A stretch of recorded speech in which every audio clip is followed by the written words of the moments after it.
Hello guys, तो start करते हैं हमारा नेक्स्ट लेक्चर। 9th लेक्चर के साथ आए हम। थोड़ा सा नया सेटअप है, ठीक है। केमिस्ट्री में तो मिल ही गया होगा, फिजिक्स में भी अब इसी सेटअप के साथ चलेंगे। बोर्ड थोड़ा छोटा है तो दिक्कत रहेगी, थोड़ा न्यूमेरिकल्स इसमें ज़्यादा रहता है। हाँ, तो अब हमारा नया टॉपिक है एरर। तो एरर क्या होता है? अब देखो, अब आपने फिजिकल क्वांटिटीज़ पढ़ी। अब फिजिकल क्वांटिटीज़ जिसको मेजर कर सकते हैं, अब आपके प्रैक्टिकल्स होंगे, ठीक है। आप उन क्वांटिटीज़ को मेजर करेंगे। अलग अलग कुछ इंस्ट्रूमेंट्स होंगे जिनकी हेल्प से आप उसको मेजर करते हो। जैसे आप हाइट मेजर करते हो, इंच टेप होती है आपके पास, ऐसे हर चीज़ से मेजर करते हो आप। अलग अलग चीज़ को, अलग अलग फिजिकल क्वांटिटीज़ को अलग अलग इंस्ट्रूमेंट से मेजर करोगे। जैसे करंट को एमीटर से मेजर करोगे, ठीक है। पोटेंशियल डिफरेंस को वोल्ट मीटर से करोगे, ठीक है। अलग अलग डिवाइसेस होंगे अलग अलग चीज़ों को मेजर करने के लिए। अब होता क्या है कि जिस चीज़ को आप मेजर कर रहे हो उसकी कुछ एक कोई फिक्स वैल्यू होगी, कुछ रियल वैल्यू होगी, करेक्ट वैल्यू या ट्रू वैल्यू होगी, ठीक है। बट जनरली हमारे इंस्ट्रूमेंट्स जितने भी होते हैं वो एकदम सही नहीं होते हैं, ठीक है। उनमें कुछ ना कुछ गड़बड़ रहती है, कुछ ना कुछ वो मिस्टेक्स कर देते हैं। कई बार वो इंस्ट्रूमेंट्स की मिस्टेक्स होती हैं, कई बार वो ह्यूमन एरर्स होती हैं, ह्यूमन मिस्टेक्स होती हैं। भाई मैं चेक करते हुए ध्यान नहीं दिया, ठीक है, गलत टाइम पे गलत रीडिंग ले ली, ठीक है, या मैं कुछ मिस्टेक्स कर दी। जैसे कुछ मान लीजिए, अब अभी आप देखेंगे तो आपको छोटे छोटे मास को मेजर करना पड़ेगा, ठीक है। केमिस्ट्री की लैब में जाओगे आप, ठीक है, टाइट्रेशन देखोगे तो सॉल्ट निकालोगे, सॉल्ट का। अब उसमें सॉल्ट में क्या होता है, जब आप सॉल्ट नापोगे, जैसे आपने सुनार की दुकान में देखोगे तो एक कांच का होगा डब्बा, उसके अंदर आप मेजर करोगे जो छोटा सा होगा। क्यों? क्योंकि वो जो वेट है वो बहुत ही लेस है, हवा से भी वो मास कम या ज़्यादा हो जाएगा, ठीक है। तो अगर आपने ये प्रिकॉशन ध्यान नहीं रखी तो क्या होगा, आपकी जो रीडिंग है वो गलत आ जाएगी। अब गलत आ जाएगी, आप तो उसी को सही मानोगे ना। आपको थोड़ी पता चलता है कि ये मिस्टेक हो गई। अगर आपको पता ही होता तो आप मिस्टेक करते क्यों, ठीक है। तो आप जब मिस्टेक कर रहे हो तो जो आप मेजर कर रहे हो तो वैल्यू, तो वो जरूरी आपको नहीं पता होता कि वो सही वैल्यू है, ठीक है। तो आप कुछ ना कुछ वो वैल्यू को मेजर कर लेते हो, ठीक है। तो जो मेजर वैल्यू है, जो रियल वैल्यू थी या ट्रू वैल्यू थी, ट्रू वैल्यू में से मेजर्ड वैल्यू को जब माइनस करेंगे, जो गलती हुई उसी को हम बोलते हैं एरर। और एरर आएंगी। इसीलिए जब आप अभी एक्सपेरिमेंट्स करोगे, खास तौर पे फिजिक्स के, तो उसमें एक ही एक्सपेरिमेंट को आप 3 से 4 बार या 5 बार रीडिंग लोगे। आप 5 बार करोगे और 5 बार आप देखोगे रीडिंग अलग अलग आ रही है, ठीक है। तो ऐसा अलग अलग तो नहीं आनी चाहिए, बट वो होती है, कुछ ना कुछ एरर्स होती ही हैं जो हो ही जाती है और एक जैसी एग्जैक्ट वैल्यू नहीं आती। अगर आ रही है तो बहुत ही बढ़िया, ठीक है, बट कुछ ना कुछ गलतियां होती रहती हैं, ठीक है। तो हम ऑब्जर्वेशंस लेते रहेंगे और उसमें ये दिक्कतें आएंगी, ठीक है। तो यहाँ पे हमको एरर्स निकालना है, एरर्स के न्यूमेरिकल्स हमको देखना है, क्योंकि ये हमको कंपटीशन में भी क्वेश्चंस मिल जाते हैं एरर्स से रिलेटेड, ठीक है, और आगे भी काफ़ी क्वेश्चंस मिलेंगे। तो इसको करना है। मैं थ्योरेटिकल पार्ट में नहीं जाऊंगा, मैं सीधे जो है न्यूमेरिकल्स पार्ट में आऊँगा और सीधे हम डिस्कस करेंगे क्या क्या है। तो सबसे पहले एरर, अभी बस इतना समझना है एरर होती क्यों है जो मैंने आपको समझाया, और true value minus measured value, ठीक है। अब नेक्स्ट टॉपिक में हम थोड़ी देर में जाते हैं। चलिए, तो आगे हम टाइप्स ऑफ एरर्स, हमारा नेक्स्ट टॉपिक, ठीक है। तो ये कोई इतना इंपॉर्टेंट नहीं है, ना आपको आता है ना कंपटीशन में आपसे पूछा जाएगा ये, ठीक है। स्कूल्स में भी पता नहीं, कुछ स्कूल्स कराते हैं कुछ स्कूल्स नहीं कराते हैं। तो एक बार मेरे को डिस्कस करने की ज़रूरत नहीं है, बट आप एक बार देख लें, मतलब बोलने की बात क्या है कि एरर्स होती क्यों है, ठीक है। तो जैसे कांस्टेंट एरर होती है, कांस्टेंट एरर का मतलब क्या है कि 5 टाइप की एरर्स बता रखी है, जैसे constant error, systematic error, random errors, least count error, gross errors, ठीक है, इंस्ट्रूमेंट। और ये सिस्टमैटिक एरर्स में आ गया इंस्ट्रूमेंटल एरर्स आ गया, imperfections in experimental technique, personal error और errors due to external cause. कहीं तो एक जैसे ही हैं, बहुत सारी तो रीजंस एक जैसे हैं। कांस्टेंट एरर क्या हो गया, मान लो एक जैसा एक बंदा है, उसको मान लो डिस्टेंस नापनी है, उसको नापनी नहीं आती डिस्टेंस, उससे आप जितनी बार भी नपाओगे वो तो गलत ही डिस्टेंस नाप के देगा ना। क्यों? वो क्या करता है, जो भी मेजरिंग टेप जो है आपके पास, वो स्टार्ट 0 की जगह वो करता है 1 से स्टार्ट। उसको किसी ने बोलता है यार जहाँ से 1 होता है ना वहाँ से स्टार्ट किया कर। अब वो तो जब भी आपको रीडिंग देगा तो गलत ही देगा, और वो हर बार आएगी कांस्टेंट, हमेशा, सिर्फ एक बार नहीं, वो जब भी करेगा। और वो जरूरी नहीं है उसी बंदे की वजह से हो सकता है आपका मेजरिंग टेप ही खराब हो। अब उस मेजरिंग टेप से आप कभी भी नापोगे, चाहे कितनी भी प्रिकॉशंस लेके नापोगे, वो हमेशा ही कांस्टेंट, एक जैसी एरर हमेशा ही आएगी, ठीक है। ऐसी एरर से बचने के लिए तरीका क्या होता है कि आप एक बंदे से ना कराएं, एक से भी कराए दूसरे से भी कराए, तो अलग अलग रीडिंग आएगी तो समझ में आ जाएगा यार कुछ तो गड़बड़ है, ठीक है। नहीं तो आप मानेंगे नहीं ना, वही बंदा वो गड़बड़ कर रहा है तो आपको पता ही नहीं चलेगा, ठीक है। एरर्स का देखो कई बार पता ही नहीं चलता कि आप एरर्स कर रहे हो, ठीक है। कोई आदमी जानबूझ के गलतियां नहीं, मेजरिंग में जानबूझ के गलतियां नहीं करता, वो हो जाती हैं, ठीक है।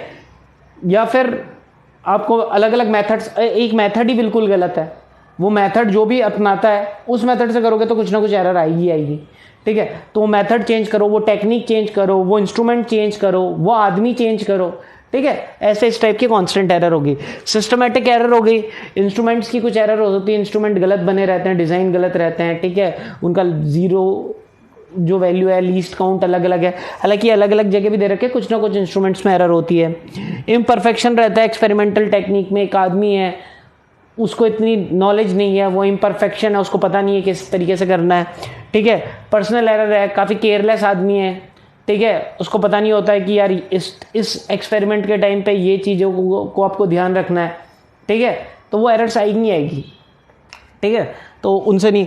ऐसी एक्सटर्नल कॉजेज़ हैं। एक्सटर्नल कॉजेज़ कैसे हो गए कि मान लो अगर हम वेट नाप रहे हैं, ठीक है, या कुछ चीज़ नाप रहे हैं, वहाँ पे वैक्यूम चाहिए हमको और हम तो नॉर्मली नाप रहे हैं, तो उसकी वजह से वो वैक्यूम की वजह से कुछ अलग रीडिंग आ रही होगी, ठीक है। इसी टाइप की रैंडम एरर्स बार बार आप चेक करते हो। देखो एक आदमी जब भी कोई रीडिंग लेगा तो वो एक जैसी होगी नहीं, तो रैंडमली बार बार एरर्स आती रहेंगी रेगुलरली, ठीक है। लीस्ट काउंट एरर क्या होता है? लीस्ट काउंट जैसे आपका एक स्केल आप यूज़ करते हो स्कूल में, तो वो कितना 1 सेंटीमीटर मिनिमम है। अब आपको नापना है किसी की हाइट और आपको मिलीमीटर में देनी है, तो आप दे नहीं पाओगे मिलीमीटर्स में। आपके 1 सेंटीमीटर के बाद तो सेकंड रीडिंग तो 2 सेंटीमीटर आती है ना, अब तो बीच की रीडिंग आती नहीं। तो लीस्ट काउंट आपकी मिनिमम वैल्यू ही चेक करना कितना है। अब 1 सेंटीमीटर तो आपको 1.1 सेंटीमीटर मिल नहीं पाएगा, या आपको 11 mm नहीं मिल पाएगा, 12 mm नहीं मिल पाएगा, 15 mm नहीं मिल पाएगा। तो कुछ ना कुछ रीडिंग होगी। आप 1 के बाद 2 सेंटीमीटर ही बताओगे और आंसर है 1.5 सेंटीमीटर, तो बीच में एरर होगी ना। रियल वैल्यू 1.5 है और आप 1 के बाद 2 ही देते हो, या तो आप 1 लिखोगे या 2 लिखोगे, तो बीच में कुछ ना कुछ तो गड़बड़ कर दी आपने, ठीक है। तो इस टाइप की एरर होती है। ग्रॉस एरर भी इस टाइप की मिस्टेक्स हैं, ठीक है। तो इतने इंपॉर्टेंट नहीं है, बट ये टाइप की भी कुछ टाइप्स ऑफ एरर्स हैं जो आपको ध्यान रखना है। तो हम अब इंपॉर्टेंट टर्म्स पढ़ेंगे एक एक करके। तो ये 5 इंपॉर्टेंट टर्म्स हैं जो आपको पता होनी चाहिए। चलिए, तो फर्स्ट है मीन वैल्यू, ठीक है। सेकंड एब्सोल्यूट एरर, थर्ड है मीन एब्सोल्यूट एरर, फोर्थ है रिलेटिव एरर और फिफ्थ है परसेंटेज एरर, ठीक है। तो एक एक करके डिस्कस करते हैं। अब देखो मैंने क्या बताया कि जनरली आप जब भी एक्सपेरिमेंट करोगे तो आप एक रीडिंग नहीं लेते हो, आप बहुत सारी रीडिंग लेते हो जब भी किसी चीज़ को मेजर करना होता है, क्योंकि आपको नहीं पता कि वो रीडिंग सही है या गलत। तो आप बार बार एक्सपेरिमेंट करके क्या प्रूव करते हो, क्या सोचते हो कि भाई अगर अलग अलग आ रही है यानी कुछ ना कुछ गड़बड़ है। अगर सही होती पहले फर्स्ट टाइम में तो सेकंड टाइम में भी सही होनी चाहिए थी, थर्ड टाइम में भी सही होनी चाहिए थी। तो जो आप अलग अलग जो वैल्यूज़ लेते हो, ठीक है, अलग अलग रीडिंग्स रहती हैं, तो उन रीडिंग्स को कैसे शो करते हैं? उन रीडिंग्स को ऐसे शो करते हैं। मान लो फर्स्ट रीडिंग ली तो आपने A1, A2, A3, A4, A5 से लेके AN, ये आपकी क्या है? Types of reading. मतलब आपने कितनी, अब वो आप पे डिपेंड करता है। एक्सपेरिमेंट उतना ही ज़्यादा करेक्ट वैल्यू देगा जितनी ज़्यादा आप रीडिंग लोगे, ठीक है। हम तो आलस दिखाएंगे, हम तो कोशिश करेंगे एक रीडिंग से हो जाए, बट आलस करोगे तो एरर के चांसेस उतने ही ज़्यादा, ठीक है। अगर आपको रियल या करेक्ट वैल्यू चाहिए, जितने करेक्ट वैल्यू पे पहुंचना है, जितना प्रिसाइज वैल्यू चाहिए, पास वाली वैल्यू चाहिए आपको, तो उसके लिए आपको ध्यान रखना है, आपको नंबर ऑफ रीडिंग्स ज़्यादा से ज़्यादा लेने होंगे। और रीडिंग्स की वैल्यू A1, A2, A3 या B1, B2, B3 जो भी आपका R1, R2, R3, X1, X2, X3 ऐसे नाम रखोगे आप, ठीक है। रीडिंग्स होगी। अब मीन वैल्यू, अब फाइनली मीन या करेक्ट वैल्यू क्या होगी? सबसे पहले मीन वैल्यू, तो मीन तो आपने पढ़ा वही है 10th क्लास में।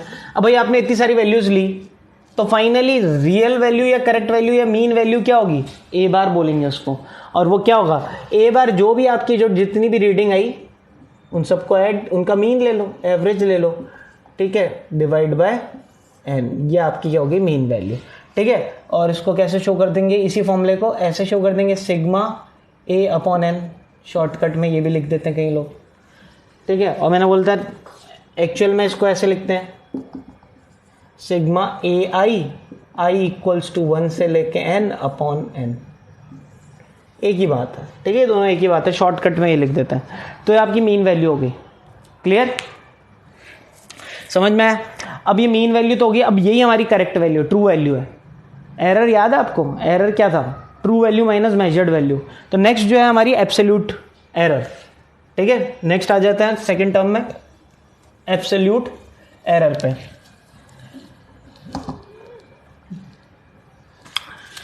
तो सेकंड टर्म एब्सोल्यूट एरर। अब एब्सोल्यूट एरर क्या है? एब्सोल्यूट एरर्स अलग अलग हर रीडिंग में कुछ ना कुछ एरर आएगी, हर रीडिंग कुछ ना कुछ गलत रीडिंग देगा आपको। मान लो आपकी ट्रू रीडिंग या जो ट्रू वैल्यू या जो मीन वैल्यू है वो तो आगे कुछ, मान लो मैंने ये वैल्यूज़ है मेरे पास 12, 11, 10, 9, 8, मैंने ये मेरा A1 हो गया, ये मेरा A2 हो गया, ये A3 हो गया, ये A4 हो गया और ये A5 हो गया। ठीक है, समझ में आ गया? ये मैंने 5 रीडिंग ली। तो अब मैं बोलूँ मीन रीडिंग क्या होगी, तो A मीन A बार कितना हो जाएगा, A1 से लेके A2 से लेके A3 plus A4 plus A5 divide by 5। तो A बार कितना आ जाएगा, तो ये इनका एडिशन 50 आएगा और आंसर आपका 10 आ जाएगा। ठीक है, मैंने कर लिया यहाँ पे, ये 10 आ गया। तो ये आपका A मीन हो गया। अब मेरे को बताओ एब्सोल्यूट एरर क्या होगी। एब्सोल्यूट एरर को हम डिनोट करेंगे डेल्टा A1। ये मेरी एब्सोल्यूट एरर होगी इस रीडिंग की, हर रीडिंग की एक एब्सोल्यूट एरर होगी। डेल्टा A2 सेकंड वाली रीडिंग की होगी। डेल्टा A3 ये हम ये बता रहे हैं एब्सोल्यूट एरर, जो आपकी देखो एरर क्या बताता है, true value minus measured value. अब ट्रू वैल्यू तो कितनी आ रही है आपकी 10, और मेजर कितना आया था पहली वाली रीडिंग में 12। आपने मेजर 12 किया और आपके अकॉर्डिंग आंसर 10 है, तो 10 माइनस 12 कितना हो गया, तो A1 क्या हो जाएगा, डेल्टा A1। इसको हम क्या बोलेंगे, एब्सोल्यूट एरर ऑफ A1। तो एब्सोल्यूट एरर ऑफ A1 क्या हो जाएगा, A बार माइनस A1। ये क्या हो जाएगा, A बार माइनस A2। इस केस में कितना आ जाएगा, 12 माइनस 10 यानी 2। इस केस में क्या हो जाएगा, 11 minus 10 equals to 1। A3 case में एब्सोल्यूट एरर नहीं आ रही है। ठीक है, A3 इक्वल्स टू 0। समझ में आ रहा है? और सॉरी मैंने उल्टा लिख दिया यहाँ पे, ये सही करें। 10 minus 12 equals to -2। 10 minus 11 equals to -1। A4 कितना आ जाएगा, delta A4 A bar minus A4 equals to 10 minus 9 equals to 1। और डेल्टा A5 ये वाली एब्सोल्यूट एरर क्या हो जाएगी, A बार माइनस A5 यानी 10 माइनस 8 इक्वल्स टू 2। तो ये मेरे पास 5 एब्सोल्यूट एरर्स आ गई। ठीक है, समझ में आया एब्सोल्यूट एरर क्या है, जो आपकी मीन वैल्यू है उसमें से आपकी रीडिंग जो भी आपने ली वो माइनस कर देंगे। चलो थर्ड केस में आ जाते हैं। ये याद रखना सारी चीज़ें, यही एग्जांपल यूज़ करूंगा, इस एग्जांपल को दिमाग में उठा लें, इस एग्जांपल को मैं हर केस में डिस्कस करूंगा। ठीक है, चलो मिटा दिया। अब नेक्स्ट हमारा मीन एब्सोल्यूट एरर। अब देखो एरर तो आ रही है, तभी रीडिंग मैंने गलत ली, बार बार एक जैसी रीडिंग आई नहीं रही। क्यों नहीं आ रही, वो रीजन जो मैंने 5-6 रीजन टाइप्स ऑफ एरर बताए थे। ह्यूमन मिस्टेक हो रही है, मान लो कुछ ना कुछ गड़बड़ हो रही है, कुछ किसी वजह से मेरी 5 रीडिंग अलग अलग आई। 5 बार मैंने एक एक्सपेरिमेंट को किया और 5 बार अलग अलग आई, और वैल्यू भी बता दी 12, 11, 10 ये सब। ठीक है, अब फाइनल में ये तो 5 केस में कुछ error I, but final error कितनी है, आप एरर बताओगे कितनी कि भाई मेरी एरर कितनी है, तो आप एरर जो बताओगे उसी को हम बोलेंगे क्या, अभी ये मान के चलो वही हमारा मीन एब्सोल्यूट एरर। नाम समझ में भी आ रहा है, जितने भी एरर्स आई एब्सोल्यूट एरर आई उनका मीन। ठीक है, मीन एब्सोल्यूट एरर। इसको किससे डिनोट करते हैं, डेल्टा ए बार, ए के ऊपर बार। डेल्टा किसके लिए लगाते थे, एब्सोल्यूट एरर के लिए। डेल्टा मतलब चेंज, तो मैंने स्टार्टिंग में बताया था डेल्टा, जब मैं एक्सेलरेशन बताता डेल्टा भी अपन, तो कुछ चेंज हुआ ना, तो चेंज को डेल्टा लगा दिया। तो ये जो चेंज आ रहा है, डेल्टा आ रहा है, वो उसका एवरेज कितना है। अब देखो, अगर मैं एक दिमाग वाली बात करता हूँ कि अगर कोई मेरे को ये बोले कि ठीक है आप ऐसा करो, डेल्टा A1 डेल्टा A2 से लेके डेल्टा A5 को ऐड कर दो और डिवाइड बाय 5 कर दो, आपके पास यही फॉर्मूला होगा। मैं मान भी लेता हूँ, डेल्टा A1 कितना आया था, -2, डेल्टा A2 कितना आया था, -1, ये 0 आया था, ये 1 आया था, ये 2 आया था 0.5। अगर मैं सॉल्व करूंगा तो ऊपर तो एडिशन 0 हो गया, 0.5 यानी 0, यानी इसका मतलब तो मेरे पास कोई एरर है ही नहीं। बट क्या ऐसे सच में हुआ क्या, एरर थी ना, चेंज तो थे, कुछ नेगेटिव चेंज थे कुछ पॉजिटिव चेंज थे। अब हुआ ये कि जितने नेगेटिव उतने पॉजिटिव, उसकी वजह से आंसर 0 आ गया। तो अपने को क्या करना है यार, ये नेगेटिव वाली चीज़ों को भी पॉजिटिव लेना पड़ेगा। हमको तो चेंज चाहिए, हमको इससे मतलब नहीं है कि वो पॉजिटिव है या नेगेटिव है, हमको चेंज चाहिए कि भाई वो अलग वैल्यू कितनी आ रही है, चाहे बढ़ के आ रही है या कम हो के आ रही है। ठीक है, समझ में आ गया। तो जब मीन का लेंगे तो तरीका तो मेरे को ये वाला तो आंसर गलत दे देगा। ठीक है, जब भी मुझे मीन एब्सोल्यूट एरर करनी पड़ेगी, उसके लिए हम एक टर्म लेते हैं, यूज करते हैं, जिसको हम बोलते हैं मॉडुलस। ठीक है, शॉर्टकट में इसको मॉड भी बोलते हैं और ये ऐसे भी शो करते हैं, डब्बा। ठीक है, मॉडुलस का मतलब क्या होता है, मॉडुलस के अंदर मैं जो भी चीज़ डालूंगा, जैसे मॉडुलस -5, तो वो आंसर को, एक मशीन है जो नेगेटिव चीज़ को पॉजिटिव बना देती है और पॉजिटिव चीज़ को पॉजिटिव रखती है। अगर मैंने लिखा मॉडुलस 7, तो -7 ही, तब +7। प्लस डालोगे तो प्लस मिलेगा, माइनस डालोगे तो भी प्लस मिलेगा। ठीक है, ऐसी मशीन को हमने मॉडुलस या मॉड बोला।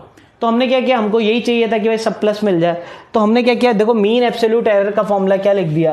मीन एब्सोल्यूट एरर को हमने क्या लिखा, A बार, डेल्टा A बार, और वो क्या हो जाएगा, जो हमारा डेल्टा A1 आया ना उसका मॉड ले लो, डेल्टा A2 का भी मॉड ले लो, ऐसे करते करते डेल्टा AN का भी मॉड ले लो अपॉन n, और यही हमारा मीन एब्सोल्यूट एरर। अब पिछले क्वेश्चन के अकॉर्डिंग फिर हमारा मीन एब्सोल्यूट एरर कितना आएगा, तो देखते हैं डेल्टा A बार कितना आ जाएगा, बार मतलब एरर। ठीक है, इसको हम ये, तो कितना हो जाएगा, तो -2, -1, 0, 1 और 2 अपॉन 5। तो ये क्या, तो 2 + 1 + 0 + 1 + 2 अपॉन 5, तो कितना गया 6/5, और ये कितना गया 1.2। ठीक है, 1.2। अब देखो आपको एक चीज़ बताता हूँ कि जब भी आप इस टर्म को लिखोगे, मान लो वो मैंने किसकी हाइट नापी थी, वो बिल्डिंग की हाइट नापी थी, एक बिल्डिंग थी जिसकी हाइट नापी और उसकी वैल्यूज़ क्या आ रही थी, अलग अलग वैल्यूज़ आ रही थी, कभी 10 आ रही, कभी 9 आ रही। तो मैं जब भी बिल्डिंग की वैल्यू लिखूंगा उसको मैं उसको इस तरीके से लिखूंगा, उसकी वैल्यू तो लिखूंगा ही और साथ में उसकी एरर भी लिखूंगा। ठीक है, तो उसको किस तरीके से लिखूंगा, ये मॉडुलस डाल लेना, उसको इस तरीके से लिखूंगा। जब भी कोई भी आपको, अब जो एक्सरसाइज देखोगे ये एरर वाली, तो उसमें आप देखोगे आपको वैल्यू लिखी हुई होगी और साथ में प्लस माइनस उसकी आपको वैल्यू, ये क्या तो क्या दोगे, ये तो वह वैल्यू कि आपको लगता है ये उसकी रीडिंग करेक्ट वैल्यू है, बट लगता है, बट जरूरी थोड़ी होगी नहीं, कुछ एरर्स भी होंगी और साथ में ये क्या होंगी, साथ में एरर लिख दो। कौन सी एरर है, एब्सोल्यूट एरर। अब अगर मैं बोलूँ मेरे को लिखनी होगी वो हाइट बताओ, किसी ने मुझसे पूछा उस बिल्डिंग की हाइट बताओ, तो उसका मीन वैल्यू क्या आई थी, मीन वैल्यू कितनी आई थी, 10 आई थी। तो मैं पता क्या लिखूंगा, 10 ± 1.2। समझ में आया क्या, आपको बहुत बार ऐसे लिखा हुआ दिखेगा। इसका मतलब क्या है, ये तो जो आपकी वैल्यू आई और ये वैल्यू क्या है जो आपको लगता है कि एरर है। अब वो कम भी हो सकती है, ज़्यादा भी हो सकती है, यानी बिल्डिंग की हाइट आपके हिसाब से 8.8 से लेके 11.2 के बीच में होगी। ये समझ में आया ये क्यों लिख दिया मैंने, भाई अगर मैं -1/2 करता हूँ इसमें तो 8.8, ये मैक्सिमम एरर हो सकती है, ये नहीं कि यही एरर है, ये मैक्सिमम वैल्यू एरर की। तो इसके बीच में, इसके बीच से इसके बीच में ही होगी हाइट। ठीक है, वो 10.5 भी हो सकती है, 10.6 भी हो सकती है, 9.4 भी हो सकती है, समझ में आ रहा है, बट 8.4 नहीं होगी। 8.8 से लेके 11 और 12 फीट पे नहीं जाओगे आप। ठीक है, तो जब भी आपको किसी चीज़ की रीडिंग लेनी पड़ेगी तो आप इस तरीके से लिखोगे, पहले आप उसकी ट्रू वैल्यू लिखते हो। ट्रू वैल्यू कैसे निकलोगे, आपको पता ही नहीं, तो आप तो वो जो मीन वैल्यू निकली ना वही है आपके लिए ट्रू वैल्यू, तो वो मीन वैल्यू लिख दोगे और प्लस माइनस एरर। अब आप एरर, आपको क्या पता, एरर तो खूब सारी हैं, तो आप मीन एब्सोल्यूट एरर ले लेते हो, तो मीन एब्सोल्यूट एरर जो भी बना वो लिख दिया आपने, तो ये वैल्यू होगी। तो आप किसी भी वैल्यू को शो करोगे तो ऐसे करोगे, पहले उसकी ट्रू वैल्यू प्लस माइनस क्यों, कम भी हो सकती है ज़्यादा भी हो सकती है, इसलिए प्लस माइनस लगा दो आप। ठीक है, प्लस माइनस 1.2, तो ये तरीका होता है। ठीक है, समझ में आया, मीन एब्सोल्यूट एरर समझ में आ गया। चलो third, relative error, fourth sorry,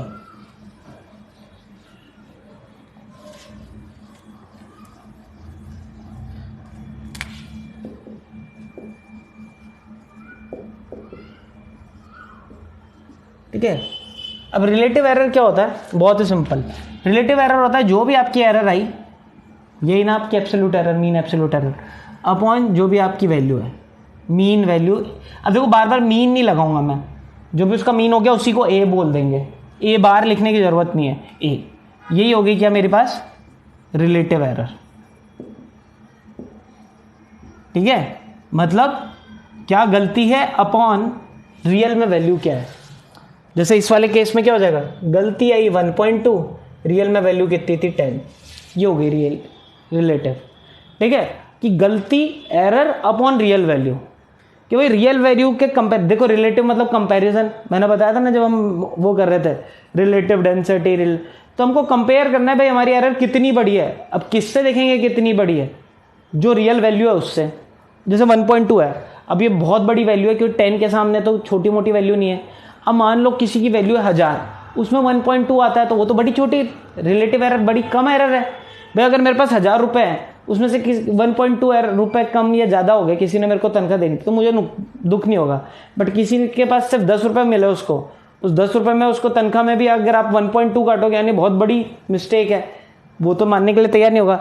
तो देखो ये वैल्यू वैसे भी बड़ी आ रही है, यानी इसकी रिलेटिव एरर बड़ी है और इसकी रिलेटिव एरर कम है, समझ आ रही है। ट्रू वैल्यू जो भी एरर आ रही है अपॉन ट्रू वैल्यू, तो ट्रू वैल्यू के कंपैरिजन में देख रहे हैं एरर कितना आ रहा है, ठीक है, इसको रिलेटिव एरर बोलते हैं। अब इसी को हम परसेंटेज में भी निकाल देते हैं कि भाई परसेंटेज में कितना, अब गलती तो कर रहे हो बट परसेंटेज में निकाल लेते हैं गलती कितना। रिलेटिव में तो बस इतना ही लिखा, तो परसेंटेज में कितना हो जाएगा, तो 5th परसेंटेज एरर। और अगर आपको रिलेटिव एरर आ रहा है तो परसेंटेज एरर भी आ जाएगा। तो परसेंटेज एरर का फॉर्मूला क्या हो जाएगा, ठीक है, परसेंटेज एरर का फॉर्मूला क्या हो जाएगा, जो भी आपका एरर आया, ठीक है। अब देखो कई बार ये मोड जैसे मैंने यहाँ नहीं लगाया ना, तो यहाँ पे भी नहीं लगाऊंगा, जरूरी नहीं है लगाना, ठीक है। इसका मतलब ही मेरा फाइनली, क्योंकि जो मैं लिखता हूँ तो मैं ऐसे लिखता हूँ प्लस माइनस ए। अब ये ए कैसा है, ये ए बार ही है, और ये कैसे आया डेल्टा ए बार, वो मैंने आपको फॉर्मूला बता ही दिया, ठीक है। तो हम जनरली बस ए अब बार बार लगाएंगे नहीं, तो इसमें अब जो मैंने पिछला वाला फॉर्मूला लिखा था उसमें बार भी हटा देना आप, ठीक है। तो इसमें चाहे बार हटा दो, ये आया कैसे, वो बार वाला ही वैल्यूज है, ठीक है, जो आपने रीडिंग ली।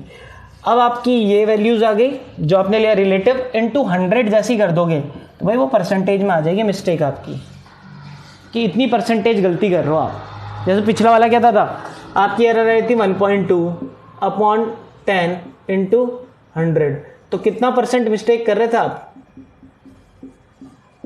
12% की गड़बड़ आ रही है।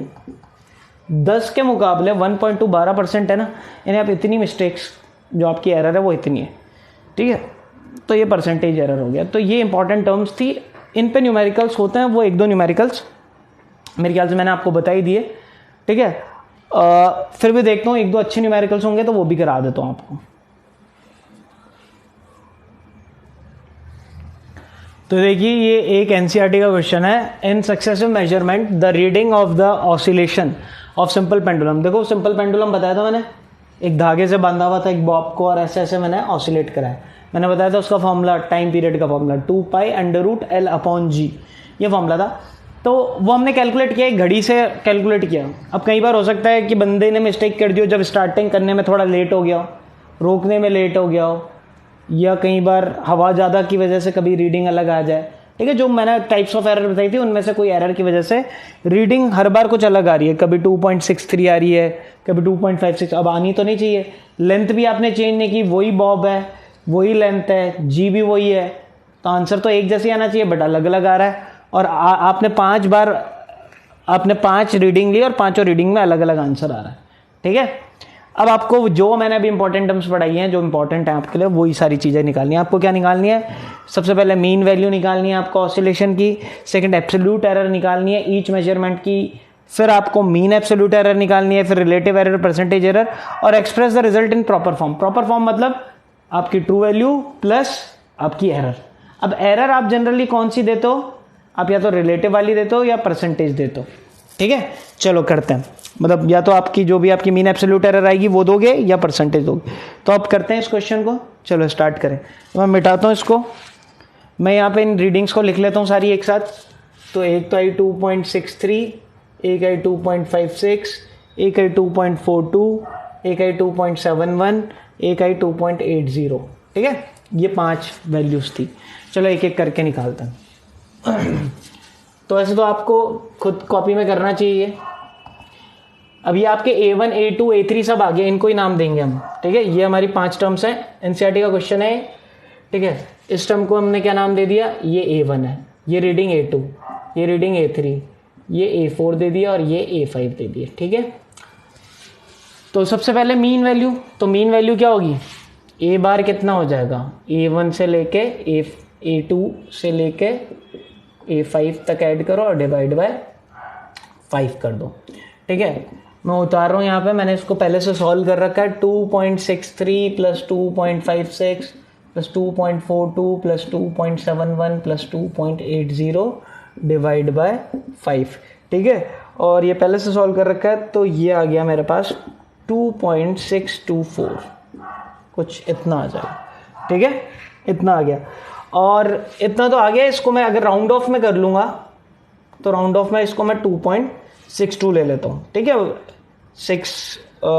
2 सेकेंड ये ले लिया मैंने, ठीक है। 2 डेसिमल प्लेस तक राउंड ऑफ कर दिया मैंने, ये आ गया मेरे पास। तो ये तो फर्स्ट आंसर था आपका।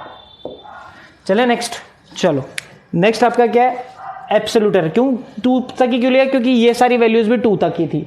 और ये कैसे राउंडिंग 2.63 क्यों नहीं लिया, 62 क्यों लिया, वो सिग्निफिकेंट जो वैल्यूज़ हम पढ़ेंगे और राउंडिंग ऑफ पढ़ेंगे वहाँ पे हम सीख लेंगे, ठीक है। चलो वैसे भी पता है ये नंबर 5 से छोटा है तो 2 पे पहुँच जाते हैं। अगर ये 5 से ज़्यादा होता तो फिर 63 लेता। अगर मान लो यहाँ पे ये आंसर ये आता 2.627, तो इसको राउंड ऑफ करता तो लिखता 2.63, ठीक है, अगर 2 प्लेसेस तक। कैसे करेंगे वो बाद में देख लेंगे। चलो ये आ गया, ये तो फर्स्ट पार्ट हो गया। तो हमारा आंसर क्या हो गया, 2.62।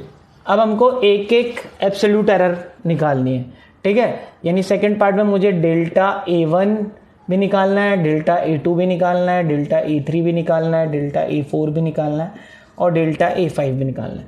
चलो सारी टर्म्स निकालते हैं। क्या होगा ये A माइनस A1 जो A बार है, A bar minus A2, A bar minus A3, A bar minus A4 और A bar minus A5।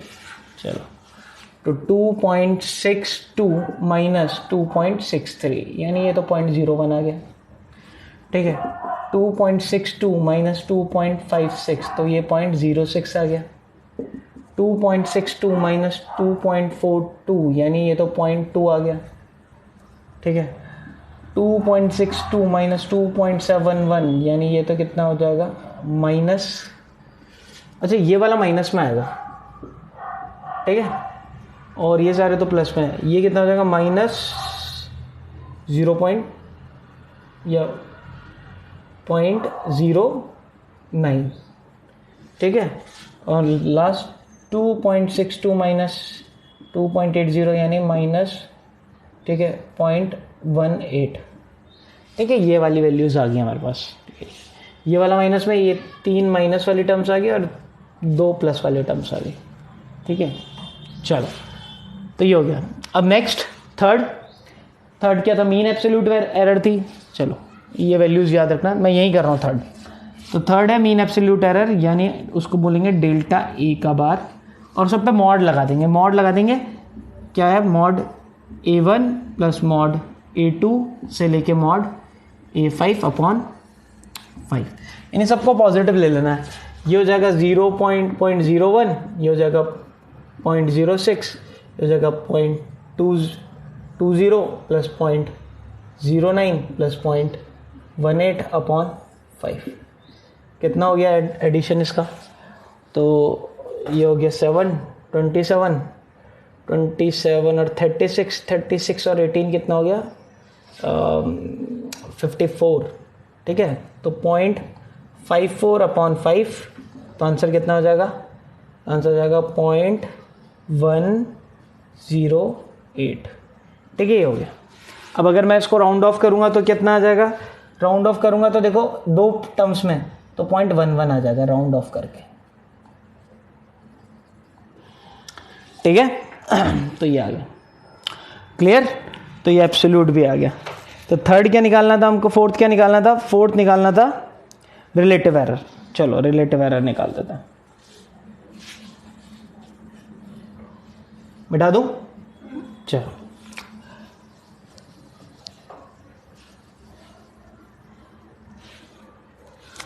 Fourth है रिलेटिव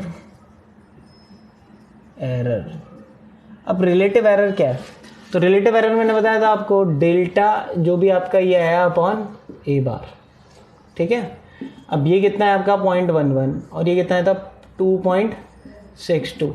तो अब जब आपको सॉल्व करोगे, मैंने पहले से ही सॉल्व कर रखा है, तो ये आ जाएगा 0.04, ठीक है। ये आपका आ गया रिलेटिव एरर, ठीक है। Fifth percentage. अब देखो कई लोग अब परसेंटेज को भी सॉल्व करने बैठ जाएंगे। परसेंटेज एरर क्या बताया था? डेल्टा A1 अपॉन ए बार इंटू 100। तो एक काम करो, ये तो सॉल्व कर ही चुके हैं, कितना आ गया 0.04, सीधे 100 लिखो और क्या आ जाएगा 4%, ठीक है, 4% आएगा। अब जो लास्ट है, ये मिटा रहा हूँ मैं, आपको लिखना था लास्ट, क्या लिखना था आपको? Express the result in proper form, यानी आपको a प्लस जो ट्रू वैल्यू प्लस एरर लिखना है आपको। तो उसमें आप क्या लिखोगे प्रॉपर फॉर्म में, ठीक है। अब प्रॉपर फॉर्म जब भी आपको क्वेश्चन मिलेंगे तो दो तरीके से मिलती है। या तो जो आपकी जो एरर लिखी होगी ना, वो एरर लिखी होगी आपकी कौन सी, जो आपकी एब्सोल्यूट मीन एरर आई ना उसके टर्म्स में, तो या तो होगी proper form in the form of absolute mean error, या फिर आपको परसेंटेज एरर की फॉर्म होगी इन द फॉर्म ऑफ, ठीक है, परसेंटेज एरर। अब देखो कैसे लिखेंगे, मैं ऊपर वाला मिटा रहा हूं।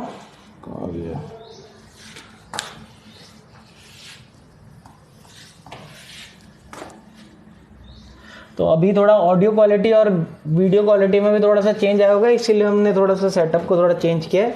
यहाँ पे थोड़ी आवाज़ भी इको नहीं कर रही होगी, लास्ट जितने भी वीडियोज़ उसमें इको भी कर रही होती, और लाइटिंग भी प्रॉपर पड़ रही है, ठीक है। चलिए, तो अगर मैं प्रॉपर फॉर्म लिखूँ, first in the form of absolute mean error, तो उसमें लिखूँगा 2.62 प्लस माइनस, और एब्सोल्यूट मीन एरर कितनी आई थी मेरी एब्सोल्यूट मीन एरर थी 0.11, ठीक है। तो 0.11 और साथ में यूनिट, ठीक है। ये प्रॉपर फॉर्म हुई किसकी? टाइम पीरियड की।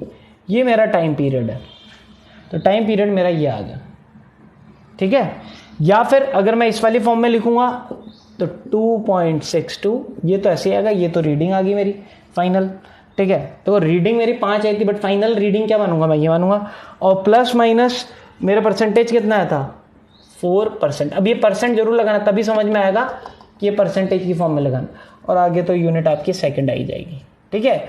तो ये दोनों ही तरीके हैं, सही है, ठीक है। तो आपको ये समझ में आया, क्योंकि अगली क्लास में हम एरर्स की, ये जो भी अपनी रीडिंग्स हैं उनके एडिशन, सब्ट्रैक्शन, मल्टीप्लिकेशन, डिवीज़न देखेंगे। तो अब दिक्कत क्या आती है? मान लो आप नॉर्मल ऐड करो, मान लो यहाँ से मैं बोला दिल्ली टू जयपुर जो है ना डिस्टेंस, वो कितनी है? वो मैंने बोल दिया 200 किलोमीटर है। और मैंने बोला जयपुर से मुंबई कितनी डिस्टेंस है? मान लो 800 किलोमीटर है, और एक ही रास्ते में तीनों पड़ते हैं, ठीक है। यहाँ दिल्ली है, फिर ये बीच में जयपुर है, और फिर मुंबई है। अब अगर मेरे से कोई पूछे दिल्ली टू मुंबई कितनी डिस्टेंस है, समझ में आ रहा है आपको क्वेश्चन क्या है? तो यानी आप बोलोगे सिंपल ऐड कर दो। दिल्ली टू मुंबई अगर आंसर आएगा तो आप क्या बोलोगे? दिल्ली टू मुंबई होगा Delhi to Jaipur plus Jaipur to Mumbai, और 200 प्लस 800 ये हो गया, और आप लिख लोगे 1000 किलोमीटर। तो यहाँ तो मेरे को लगता है किसी बच्चे को कोई गड़बड़ नहीं लग रही। बट दिक्कत क्या है कि आपको दिल्ली टू जयपुर सिर्फ डायरेक्ट रीडिंग नहीं दे रखी थी, आपको विद एरर दे रखी थी। भाई जरूरी थोड़ी एग्जैक्ट 200 किलोमीटर हो, आप बोले तो 200 किलोमीटर प्लस माइनस 5 किलोमीटर, और आपको बोला ये 800 किलोमीटर प्लस माइनस 10 किलोमीटर। अब बताओ, तो जब आंसर आएगा तो उसमें भी क्या होगा? प्लस माइनस कुछ एरर आएगी। अब वो एरर कितनी होगी? 5 लिखूं 10 लिखूं, तो वो एरर जो होगी वो क्या होगी? 15 होगी। तो जब मैं रियल में आंसर लिखूंगा तो वो दिल्ली टू मुंबई का जो रास्ता होगा ना, ऐसी फॉर्म में ही लिखूंगा, तो दिल्ली टू मुंबई का रास्ता क्या होगा?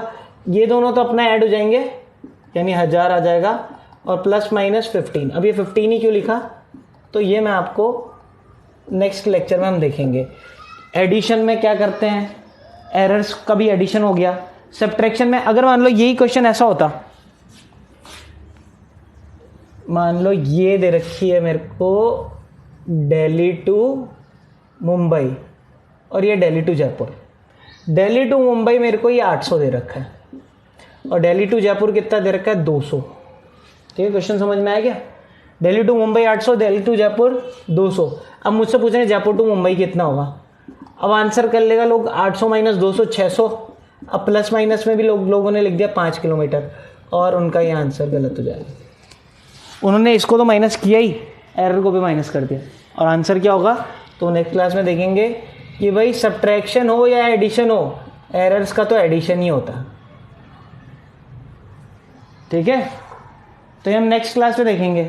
ऐसी मान लो ये है, मान लो मुझे लेंथ दे रखी है, एक रेक्टेंगल है, इसकी लेंथ दे रखी है 5 मीटर प्लस माइनस 0.2। ठीक है, 5 प्लस माइनस 0.2 और देखिए 10 मीटर ब्रेथ दे दी प्लस माइनस 0.5 और मुझसे पूछ लिया बताओ कि इसका एरिया कितना होगा। एरिया मतलब लेंथ इनटू ब्रेथ। अब ये तो आपने कर दिया 50, बट इसके साथ क्या करोगे, तो किसी ने अगर प्लस माइनस 0.1 लिख दिया तो वो भी गलत है। तो बताएंगे कि भाई जब भी मल्टीप्लिकेशन करना हो दो टर्म्स का और दोनों की एरर्स भी लिखी हुई है, तब क्या करना पड़ेगा, डिवीजन के केस में क्या करना पड़ेगा, एडिशन के केस में क्या करना है। तो नेक्स्ट लेक्चर हमारा इसी पे है, एडिशन, डिवीजन, सब्ट्रैक्शन। ठीक है, बट उसके लिए आपको ध्यान रखना है ये फॉर्म समझ में आ रहा है क्या है।